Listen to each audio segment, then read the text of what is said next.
Greetings, everyone.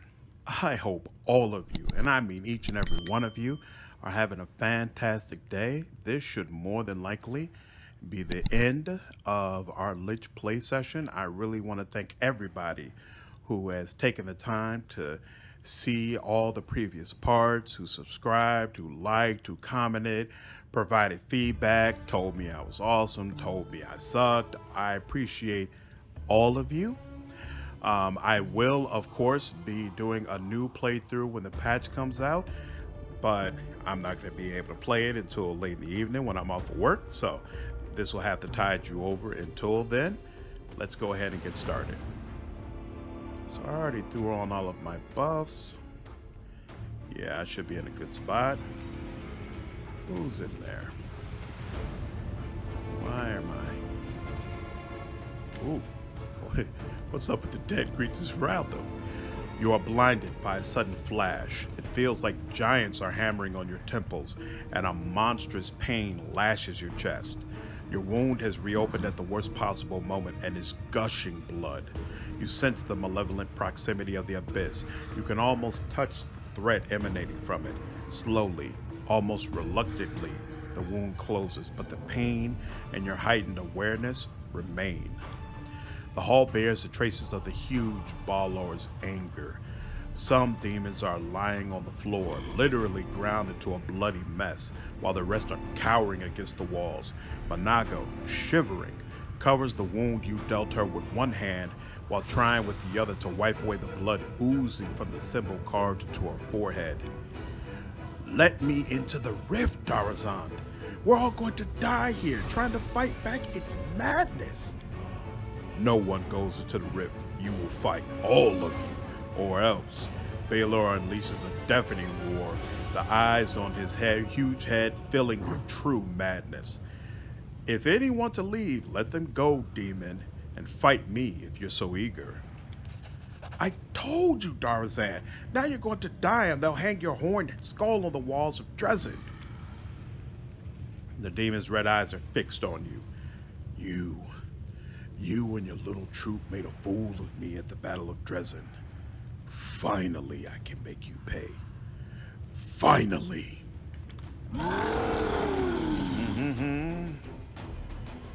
All right. I definitely want to do this.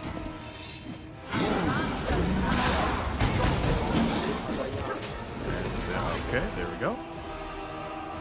And everybody's still in a good mood. Excellent. All right, and now we're going to prayer call here. Ooh, everybody runs it. Holy smokes. I wouldn't have even bothered with trying to do all those buffs if I had known that the whole squad was going to be involved. It was already dead. Oh, yeah, this was no competition. None. Okay, here we go. Rifts are usually chaotic and unstable. That's why I've been plagued by one question. How could demons have created a stable, permanent passage from the abyss here in the Worldwound? And as I stare into the flames of the rift itself, the answer still eludes me. What is the secret to this canker festering at the very heart of our world? How can we heal it? The queen lingers for a few moments, staring into the purple flames of the rift. My friends and comrades, the time has come for us to discuss something of the utmost importance. It is here, on the threshold of the abyss, that I must announce an important decision before you all. But first, we should talk about you, Commander, about how well you have discharged the duties I entrusted to you. My righteous sister in faith, must these discussions take place now at such a moment? The enemy is watchful and its forces are great. That is what we must turn our attention to, not scrutinize our fellow crusaders. By the way, I love the design of this photo here. From this incredible looking helmet, the little halo, that shield. Everything about this is fantastic. I'm really hoping that by being on the angel path, I'll get access to some similar armor or a similar outfit. Great stuff. All right, moving on. In the 100 years that this war has lasted, not a day has gone by when I haven't thought about how we can win it, the Queen says harshly. That is precisely why we cannot delay the conversation any longer. After everything I've done for the Crusades, you're going to put me on trial? Not a trial, merely a superior evaluating the actions of a subordinate. May I remind you that it was I who entrusted you with your title and an army? The first and most glaring issue I'd like to discuss is how you have used the divine gift that was bestowed upon you. The aura of necromancy hangs over Dresden.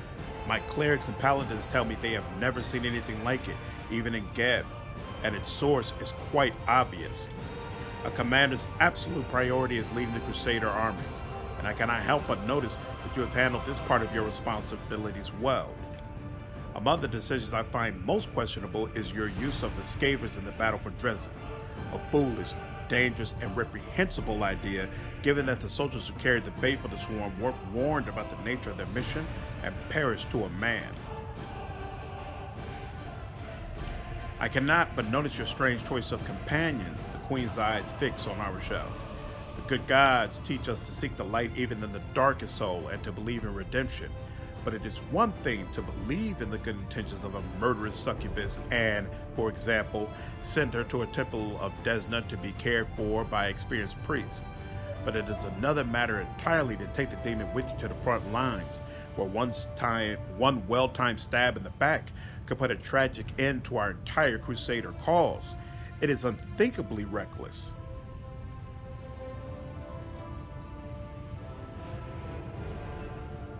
Ooh, intimidate. Let us remind you that you were the one who assigned Nura Dindawar to my entourage, who turned out to be a Baphomet cultist. So which of us is incapable of choosing worthy companions? A fair reproach. Let's hope Arisha will stand head and shoulders above Nura. I also wish to mention what you did with Iamede's banner, the Sword of Valor. The Queen cringes, as if from a toothache. This sacred relic handed to you to defend the city against the demons has become a reflection of you. I do not know how you managed to distort its features, but I cannot overlook it. I only pray that Iamade will forgive us all for this most improper treatment of her relic. That is all I wish to say, and now, to summarize.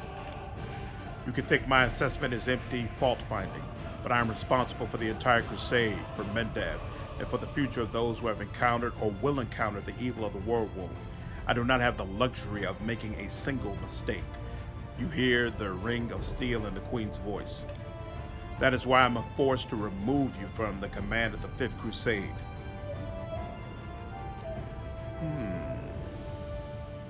I won't stand for this. Throughout the Queen's entire speech, Darren is silent, but his silence is more expressive than an entire crowd yelling profanities. Grinning, Greyboard nods. This is why I always take payment up front. The customers become very shifty when everything is done. I deeply respect the desire to bring discipline to the Crusades, but not all the accusations you leveled at the commander are guided by that desire. Waldriff mumbles softly, typical. Get us to do the job first and start with the questions after. Next thing they'll be telling us to empty our pockets and kicking us out the door. My righteous sister, you are entitled to make such a decision, but please reconsider whether this is the right one. Samori Sykes is not just the Crusade commander, he is our hope, our only hope. The Queen's eyes flash. Our only hope, Izzy. I see you do not value me or the other heroes of the Crusade very highly, my righteous brother. The Queen takes a deep breath, briefly closes her eyes in awareness. But let me continue. Do not take your demotion as a punishment, Samori Sykes. I have in many respects been forced to take this step. As we all know, the demons have created a new weapon, Nahendrian crystals, which provide them with truly mythical powers. We've managed to remove the threat temporarily, but not eliminate its source. Nahendrian crystals were brought here to Golarion through this rift. I should do everything to ensure this route is blocked from now on. I should destroy all the paths from the Midnight Fane to Dresden, blocking the passages with rocks if I have to, so that demons passing through this indestructible rift cannot descend upon the city. This is a forced measure. I am doing this for the safety of Dresden. But this won't solve the problem. We should, no, we must, track the demon's path and settle this issue once and for all. And that means venturing into the abyss. No one but you, Samori Sykes, with your unique power, can handle this task. That is why I shall take over the command of the Crusader armies, and you will journey forth on this great mission. In the Lexicon of Paradox, Auralu, the Lesh's book, says there are 5 such rifts within the borders of the world. So, blocking the exits from the Thane will only deprive the demons of one of their 5 roots here. Wait a moment. The Queen narrows her eyes, focusing her full attention on you. And where is this Lexicon of Paradox now? I would also like to take a look at it. Uh-oh. I have no idea where it is, to be honest. Probably still gathering dust in her laboratory. Godfrey rolls her eyes, but the break in her poise is only fleeting. A pity. We could have learned so much from that book. What if I refuse to go to the Abyss? It will mean that one day the Abyss will come for you, the hand of the Inheritor answers before the Queen can. I might disagree with my righteous sister in ours at times, but there's one thing she is indisputably right about. Evil must be killed at the root. The Hindrian crystals are too great a threat, and we may never get another chance of reaching their source. Correct. I imagine I'll be up to the task of leading the Crusaders. 100 odd years of experience must count for something, but your mission in the Abyss is critical. If you destroy the Thane and its exit, how will I return to Galarian? Don't worry about that. I will go with you, and I know the secrets of traveling between planes. I have also been to the Abyss before, and I have fought the beasts that dwell there. My sword and my experience will help you on this mission. True, until the problem in the Hindrian crystals is solved, we won't be able to win. I'm going to the Abyss. If there's no other choice, I will go. Farewell, my queen. Ooh, there we go. I will go to the Abyss, but don't think I'll forget the way you treated me. The queen's brow furrows, but she refrains from comment. The angel lays his hand on your shoulders. Valor, bravery, and loyal comrades. We have all this in abundance. With it, even the Abyss holds no fear for us. The queen's eyes dart away and her knuckles turn white as she grips her hilt. Wish me luck as well. Until next we meet. All right.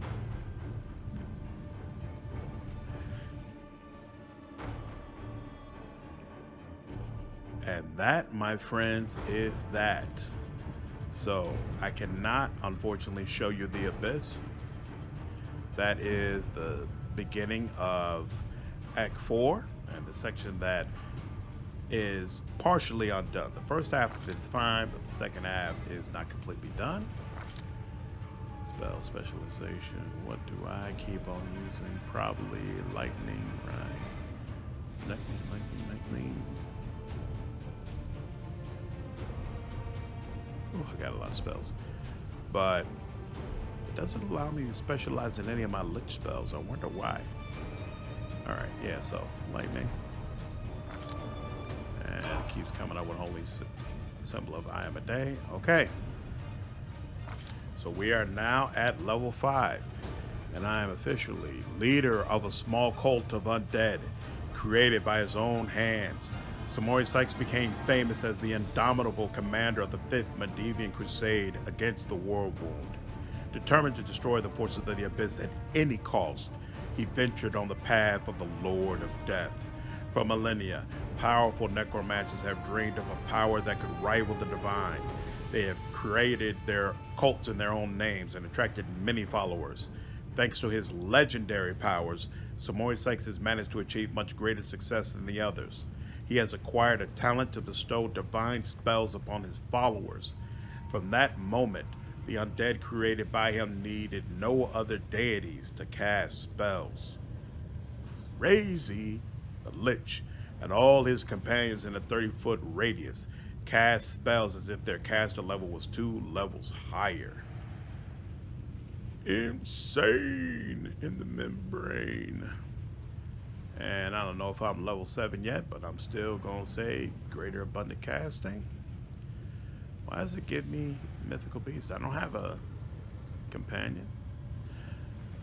I don't have the beast companion. Oh, yeah, so I'm at, I have level 6. Interesting. So I'll have level 7 shortly. And is there anything interesting for me here? Not really. Level 5. Yeah. I do like Cloud Kill. Oh, and I can summon a Plague Beast Mastodon. That's pretty cool. But it doesn't work right now. And we can also Let us not hesitate. 1. Let's check and see if that's actually the case. Here we go. And hey, actually it does work. Plague Mastodon. Nice. Very nice. Okay. So that summon works. Alright, and I will show you all the new Lich spells that he got. So we are now at spell level 5. And Bone Explosion. Target's bones explode in the body. If the target fails a fortitude saving throw, it receives 6 damage per caster level. Holy smoke, 6 damage per caster level. Well, that's only 60 for right now, but it'd be more if you had combined them. And all creatures in a 20-foot radius receive 1d6 damage per caster level. Oh. Fortitude saving throws complete, the target receives 1d6 and all creatures. Well, that's whack, because it's going to affect your party members. Oh, well. You place a ward, guarding the target from death. For the next 10 minutes per level, the target dies and is instead saved, paralyzed until the end of battle. Okay. Exsanguinate. You force the target's blood to overflow in its body. The target receives 1d6 damage per caster level and makes a fortitude saving throw. If it fails, the target receives 1d6 strength damage and 2d6 bleed damage. So this first part it does regardless. That's awesome. Alright, profane. Repurpose. You mark a target with a curse of servitude. For 1 round per 2 caster levels, the target is dealt 1d6 damage per round. If the target dies during the effect, it is revived after death as an undead creature under your command. Interesting. Oh, repurpose. I like. And I'm not sure if Vampire Shadow Shield. I feel like I've seen the symbol before, but maybe not. This spell wreaths you in shadowy energy and damages those that make melee attacks against you. Any creature that strikes you with its body or a handheld weapon deals normal damage, but at the same time the attacker takes 1d6 points of negative energy damage. Cool. Very, very good stuff. Very, very good stuff. Oh, nice. And we get more slots, of course, of the old spell levels. Okay. So, I'll let you all know now. More than likely, what I'd like to run for the next playthrough is a Blood Rager Steel Blood. And I am going to choose the Demon Path, because the Demon Path is the only one of the Mystic Paths that only goes up to spell level 5. And since I wanted to choose a melee person, I felt like it's important to also choose a path where I wouldn't feel gimped if I didn't have a spellbook to combine when I chose the path. So this will allow me to do that. All right, but that is it. It finally ends the full playthrough. Again, I appreciate all of you so much. I hope you all have enjoyed it. I hope you found the ending satisfying, even though it's not the actual ending of the game. And we will definitely be right back with more video playthroughs as soon as the patch comes out. In the meantime, I'll see you all in the next video. Appreciate all of you. Take care.